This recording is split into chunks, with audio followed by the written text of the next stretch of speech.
നമ്മൾ ഈ ആഴ്ചയിലൊരിക്കൽ ഫയലും കണക്കും കെട്ടിപ്പറക്കി മേനോൻ അദ്ദേഹത്തിന് കാണാൻ പോകുന്നതിന് എന്താ ചെലവെന്ന് നിനക്കറിയോ?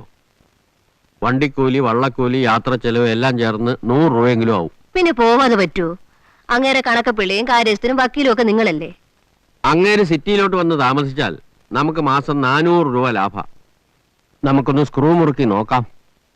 ഇനി ബിസിനസ് മുഴുവനും പൊളിഞ്ഞ് 8 ഫാക്ടറി ഒരുമിച്ച് അടച്ചാലും മേനോനദ്യം നടുമുറം വിടില്ല. 400 രൂപ നമുക്ക് ലാഭം കിട്ടിയാൽ 200 രൂപയുടെ ഒരു സാരി ഞാൻ നിനക്ക് മേടിച്ചു തരും. നിങ്ങൾ പറഞ്ഞത് കാര്യമാണോ? സാരി വരുമോ അതോ കാര്യം കഴിയുമ്പോ വാക്ക് മാറുമോ?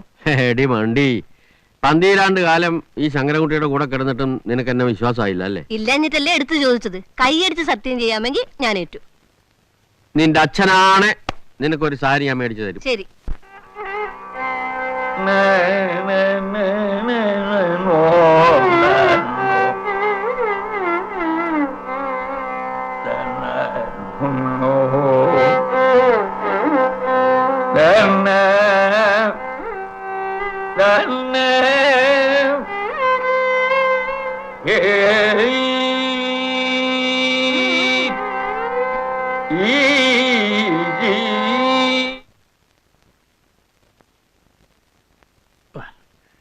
ചെമ്പേ പാടിയതാ മുത്തുസ്വാമി ദീക്ഷിതരുടെ കൃതി.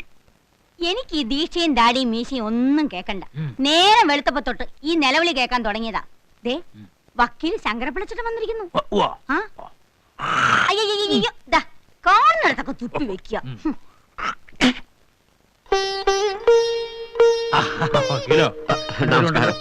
കണക്കൊക്കെ കൊണ്ടുവന്നിട്ടുണ്ടല്ലോ അല്ലേ?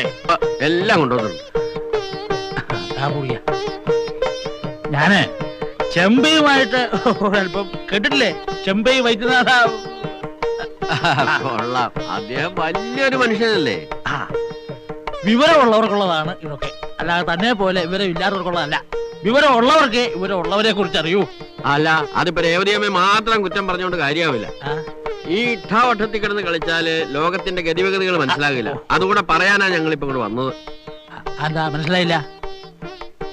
മേനോൻ അദ്ദേഹത്തിനും രേവതി അമ്മയ്ക്കും കൂടെ 2 മക്കളല്ലേ ഉള്ളൂ? എന്റെ അറിവില് അത്രേ ഉള്ളൂ. അവര് 2 പേരും ബോംബെയിലല്ലേ പഠിക്കുന്നത്? മോളും മോനും ബോംബെയിൽ കോളേജിൽ പഠിക്കുക. അതെന്താ അവിടെ അയച്ചത്? ഇപ്പോ നമ്മളൊക്കെ പഴയ ആൾക്കാരല്ലേ, മരിക്കുന്നവരെ ഇങ്ങനെയൊക്കെ അങ്ങ് പോവും. പക്ഷെ കുട്ടികളുടെ കാര്യം അങ്ങനെയാണോ? ഇന്നത്തെ പരിഷ്കാരത്തിനൊത്ത് വന്നില്ല വെച്ചാൽ നാളത്തെ ജീവിതവുമായിട്ട് പൊരുത്തപ്പെടാൻ ബുദ്ധിമുട്ടാവും. ഇപ്പൊ പരിഷ്കാരിയായിട്ടൊരു ഭാര്യയാണ് വരുന്നത് വെച്ചാൽ എന്റെ മോന്റെ കാര്യം കുഴപ്പത്തിലായി. പരിഷ്കാരിയായിട്ടൊരു ഭർത്താവാണ് വരുന്നത് വെച്ചാൽ എന്റെ മോളുടെ കാര്യം കുഴപ്പത്തിലായി. അപ്പൊ അവര് മോഡേൺ ആയിട്ട് വളരട്ടെ എന്ന് തീരുമാനിച്ചു. അത്രേ ഉള്ളൂ. ഇതുപോലെ പാറ്റ്നയിൽ അയച്ച് പഠിപ്പിച്ചതാണ് നമ്മുടെ ചേരിയിലെ കൃഷ്ണക്കൈമളുടെ മകൻ വിജയനെ. എന്നിട്ട് എന്തായി? അവൻ പഠിച്ച് സായിപ്പായി മടങ്ങി വന്നപ്പോഴും കൃഷ്ണക്കൈമൾ പഴയ കൃഷ്ണക്കൈമൾ തന്നെ. എന്നിട്ട് എന്ത് പറ്റി? യു ബ്ലഡി ഫാദർ കൺട്രി എന്ന് വിളിച്ച് ഒരൊറ്റ പോക്ക. പിന്നെ മരിക്കുന്നത് വരെ കൃഷ്ണക്കൈമളും വിജയനുമായിട്ട് കണ്ടിട്ടില്ല. എന്റെ ദൈവമേ, എന്റെ മക്കളെങ്ങാനും നമ്മള് കൺട്രിയാണെന്ന് പറഞ്ഞ് ഇവിടുന്ന് ഇറങ്ങിപ്പോയാ ഞാൻ അന്ന് മരിക്കും. ഞാൻ നിങ്ങളോട് എത്ര പ്രാവശ്യമായിട്ട് പറയുന്നു, നമുക്ക് സിറ്റി ചെന്നൊന്ന് താമസിക്കാന്നേ. ഒന്നും ഇല്ലെങ്കിൽ സിറ്റിയിൽ നിന്ന് വരുന്ന പിള്ളേർ ഇവിടെ വരുമ്പോ അവരെങ്ങനെയാണ് പെരുമാറുന്നത് നമുക്ക് മനസ്സിലായിക്കൂടെ? നമുക്ക് 1 മാസം ചെന്ന് താമസിക്കാന്നേ. അങ്ങനെ ഒന്നും സംഭവിക്കില്ല. ഞാൻ വെറുതെ ഇരിക്കാം. അല്ല, ഞാനൊരു വിടുവായി പറഞ്ഞെന്നുള്ളൂ. അതിനൊരു കുടുംബകലഹം ഉണ്ടാവട്ടെ. ആലോചിക്കാം, സമയമുണ്ടല്ലോ. ആലോചിക്കാം, നമുക്ക് ആലോചിക്കാം. അപ്പൊ ഞങ്ങൾ ഇറങ്ങട്ടെ. കണക്കൊക്കെ ഇവിടെ ഇരിപ്പുണ്ട്. അപ്പൊ ഇപ്പൊ പുറപ്പെട്ടാൽ സന്ധ്യയ്ക്ക് മുമ്പ് എത്താം അല്ലേ? സന്ധ്യ കഴിയും. എനിക്ക് ആ നടുവേദന ഇതേവരെ മാറിയിട്ടില്ല. അലോപ്പതി വിട്ട് ആയുർവേദമാക്കിയാൽ എന്താ ഇങ്ങനെ ഒരു ആലോചന. ഗുളികയാണെങ്കിൽ 1 പടി കഴിച്ചു, ഒരു പ്രയോജനമില്ല. നമ്മൾ നേരത്തെ ഒരു വൈദ്യരുടെ കാര്യം പറഞ്ഞായിരുന്നല്ലോ. ഏത് വൈദ്യര്? പിന്നെ ചെമ്പു വൈദ്യരോ ഒരു വൈദ്യരുടെ കാര്യം നേരത്തെ പറഞ്ഞു. വക്കീലെ, തനിക്ക് കുറച്ച് വിവരമുണ്ടെന്ന് ഞാൻ ധരിച്ചിരുന്നത്. ചെമ്പൈ വൈദ്യനാഥ ഭാഗവത പാട്ടുകാരനാ. വല്ല ഗന്ധം ഉണ്ടോ? എന്നാ ഇനി ഞാൻ സമയം കളയുന്നില്ല. എടോ വരിക. ഭേദം.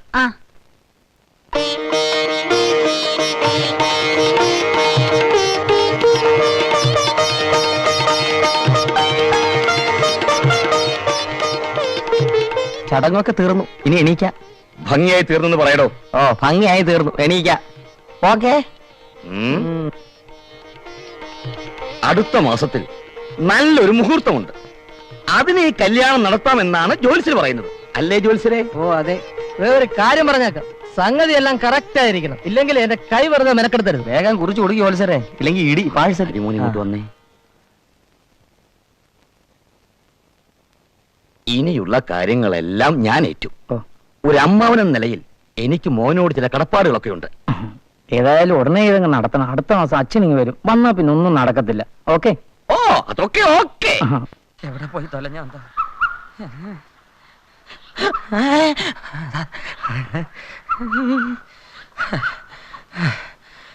എന്നാ പണിയായി കാണിച്ച്?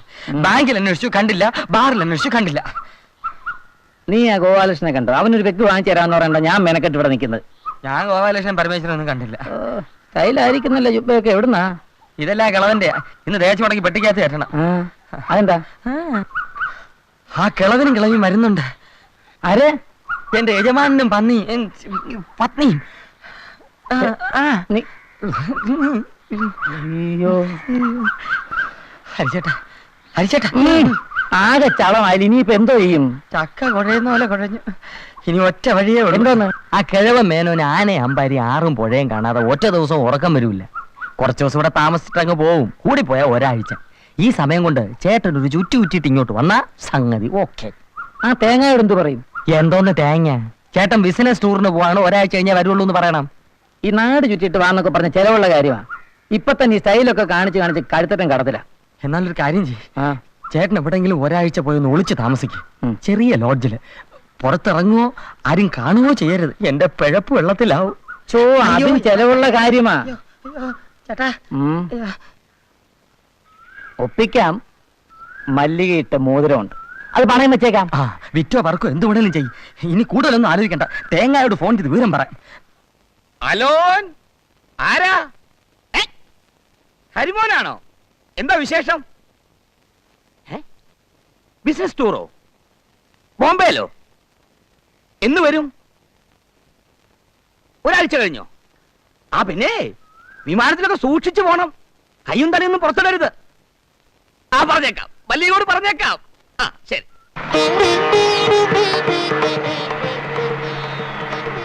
എന്റെ അന്നദാന പ്രഭു ഇതാ വന്നേ. നമസ്കാരം മുതലാളി. എന്താ ചെലവാ? ഒന്നുമില്ലേ.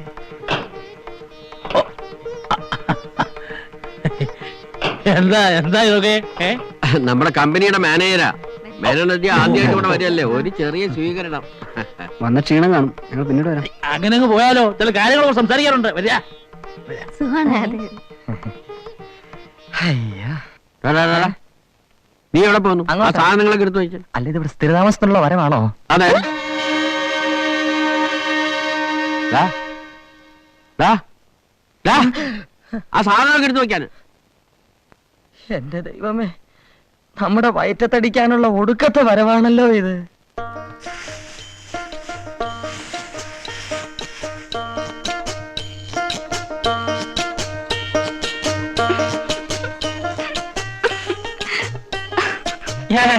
കിണിക്കണ്ട, ഞാനല്ലേ തിന്നുന്നത്, ഞാൻ സഹിച്ചോളാം.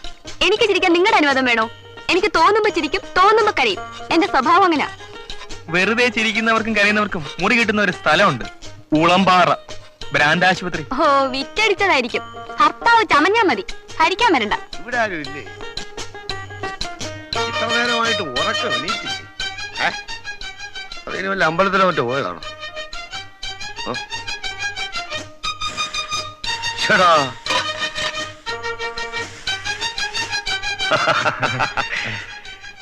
രാവിലെ ഭാര്യയും ഭർത്താവും കൂടെ അടുക്കളപ്പണിയായിരിക്കും. ദോശ. ഞാൻ ഒരുപാട് നാളായി ദോശ തന്നിട്ടുണ്ട്. നമുക്കൊരു മുമ്പർത്താത്തി ഉണ്ടല്ലോ, എന്നും ഇഡ്ഡലി. ആ സ്വാമി ദോശ ഇടണം. എന്റെ ഭാര്യ ഒന്നാം തരം ദോശ ഇടും. വേണ്ടെന്നേ, നിങ്ങൾക്കുള്ളതല്ലേ കാണൂ. അല്ല, മാവ് ഇതാ വേറെ ഇരിപ്പുണ്ട്. ഉണ്ടോ? ഇഷ്ടം പോലെ. ബുദ്ധിമുട്ടാവില്ലല്ലോ? ഇല്ല. ആയിക്കോട്ടെ. അതുകൂടെ കൊടുത്തേക്ക്. നമ്മുടെ സ്വാമിയല്ലേ. മാവ് വേറെ ഇരിപ്പുണ്ടല്ലോ. പിന്നെ ധാരാളം.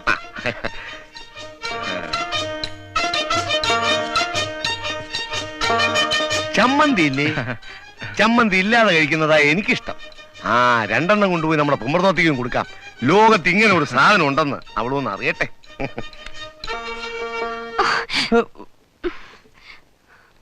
ടങ് ടടങ്.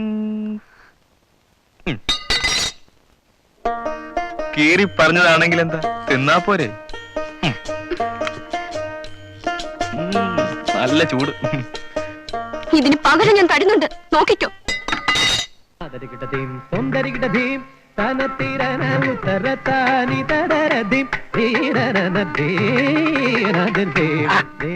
അവതാളം പഠിക്കാനാ അറിയാൻ മേലെ ചെയ്യാൻ പോരുത്. ഇതിലെന്തോ അറിയാതിരിക്കുന്നു. സാറ് താളം അടിക്കുന്നില്ലേ? അങ്ങനെയല്ല. ശ്രുതി മാത ലയപ്പിത, ശ്രുതി അമ്മ താളം അച്ഛൻ. അവതാളം അടിക്കുന്നവൻ തന്തയില്ലാത്തവൻ അർത്ഥം. ഇപ്പൊ സാറ് പറഞ്ഞിട്ടാണോ ഞാൻ അറിയാൻ?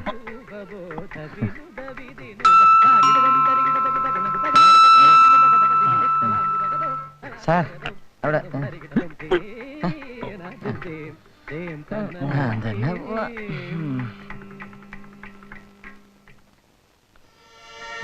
ആരെ കാണണം? അയ്യോ അമ്മച്ചിയോ, ഇവിടുന്ന് പോകുമ്പോ യാതൊരു അസുഖവും ഇല്ലായിരുന്നല്ലോ. അമ്മച്ചി അമ്മച്ചി നന്നായിരിക്കുന്നല്ലേ? ആരാണാവോ മനസ്സിലായില്ല. അയ്യോ അമ്മച്ചി ഞാൻ തന്നെയാ, മംഗളത്തെ രേവതി അമ്മ. സമാധാനായി. പേരെങ്കിലും മാറ്റിയില്ല. എന്തൊരു കോലാടോ ഇത്. എന്താ ഒരു കുഴപ്പം? അറിയാഞ്ഞിട്ട് ചോദിക്കാ, എന്താ ഭാവം? ഇവിടെയൊക്കെ എല്ലാരും ഇങ്ങനെയാ. ആ പിന്നെ ഞാൻ ക്ലബിലെ മെമ്പറായി. എന്തോന്ന് ക്ലബ്? Women's club. താമസിക്കാതെ അവിടുത്തെ സെക്രട്ടറി ആവുകയും ചെയ്യും. പിന്നെ നിങ്ങൾക്കുള്ള ഉടുപ്പൊക്കെ അവിടെ കൊണ്ടുവന്നിട്ടുണ്ട്. ഈ വേഷമൊക്കെ മാറ്റി നല്ല ടിപ്പ് ടോപ്പ് ആയിട്ട് ഡ്രസ് ചെയ്ത് നിൽക്കണം. ഇത് സിറ്റിയാണ്. എത്ര പണം ഉണ്ടെങ്കിലും ഗമയില്ലെങ്കിലേ ആരും വകവയ്ക്കില്ല. എന്നെ കൊണ്ട് ഇട്ടൊക്കെ പറ്റൂ, അല്ലാണ്ട് ഈ കോപ്രാണ്ടി വേഷമൊന്നും കേട്ടാ എന്നെ കൊണ്ട് പറ്റില്ല. ആ നടുക്കടലിൽ ചെന്നാലും നക്കിയേ കുടിക്കുള്ളൂ അമ്മച്ചി എന്നൊരു ചൊല്ലുണ്ടേ. എടാ മണിയടിക്കാടാ, കാക്ക കുളിച്ചാൽ കൊക്കാകുമോ എന്നും ഒരു ചൊല്ലുണ്ട്. ഉണ്ടുണ്ട്, അങ്ങനെ ഒരു ചൊല്ലുണ്ട്. സാറ് പറഞ്ഞ ശരിയാ. എനിക്ക് സമയമില്ല, ഡാൻസ് ക്ലാസ്സിൽ പോണം. ഡാൻസ് ക്ലാസ്സോ? ആ ഈ പ്രായത്തിലോ? ഏയ് ഇത് വേറെ ഡാൻസ്. ബെസ്റ്റ്. ഇതാണ് ലേറ്റസ്റ്റ് ഇംഗ്ലീഷ് ഡാൻസ്. ബെസ്റ്റ്. ഇത് അറിയുന്നിടത്തൊരു ഫാഷനാണ്. അപ്പൊ അരങ്ങേറ്റം കെട്ടിയവരെ നെഞ്ചത്തായിരിക്കും. അല്ലെങ്കിൽ ഞാൻ നന്നാവണം നിങ്ങൾക്ക് ഇഷ്ടമല്ലല്ലോ. ചെലപ്പാ ഇതൊക്കെ കൊണ്ടൊന്ന് മുകളിൽ വെക്ക്. കല്യാണി നമുക്ക് പോവാം. കണ്ടില്ലേ പെണ്ണിന്റെ നിറം മാറുന്ന മാറ്റം കണ്ടില്ലേ? ഈ ഇനത്തിൽപ്പെട്ട ഒറ്റ എണ്ണത്തിനെ വിശ്വസിക്കരുത്.